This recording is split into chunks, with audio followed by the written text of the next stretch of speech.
মানবতা বিরোধী অপরাধের মামলায় মৃত্যুদণ্ডপ্রাপ্ত সাবেক প্রধানমন্ত্রী শেখ হাসিনা ও সাবেক স্বরাষ্ট্রমন্ত্রী আসাদুজ্জামান খান কামালের বিরুদ্ধে ইন্টারপোলের নোটিশ জারি প্রক্রিয়া চলছে। সম্প্রতি ২০২৪ সালের জুলাই আগস্টের গণঅভ্যুত্থানে সংগঠিত মানবতা বিরোধী অপরাধের দায়ে শেখ হাসিনা ও কামালের ওপর মৃত্যুদণ্ড আরোপ করে আন্তর্জাতিক অপরাধ ট্রাইব্যুনাল ১ রায়ের সঙ্গে দেওয়া হয়েছে সম্পদ বাজেয়াপ্তি এবং নিহতদের পরিবারের জন্য ক্ষতিপূরণের নির্দেশ।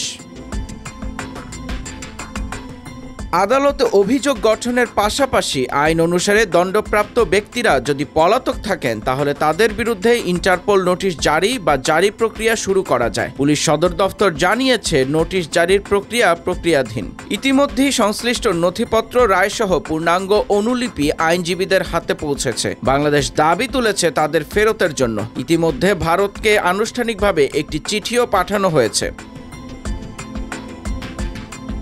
ইন্টারপোল নোটিশ জারি করলেও তা কার্যকর করতে হলে সংশ্লিষ্ট দেশ ইচ্ছুক হতে হবে। রায়ের পর ৩০ দিনের মধ্যে আপিলের সুযোগ রয়েছে। ফলে আইনগতভাবে আপিল প্রক্রিয়া শেষ না হওয়ায় ইন্টারপোলের বিষয়টি চূড়ান্ত রূপ পায়নি। যদি কোনো দেশ দণ্ডপ্রাপ্তদের ফেরত দিতে বিরত থাকে তবে প্রত্যর্পণ, আইনগত প্রক্রিয়া, রাজনৈতিক ও কূটনৈতিক চাপ সহ নানা জটিলতায় পড়ার সম্ভাবনা রয়েছে তাদের। তাই ইন্টারপোলের নোটিশ জারি হলে ভারতের উপর চাপ বাড়বে বলে মনে করছেন সংশ্লিষ্টরা।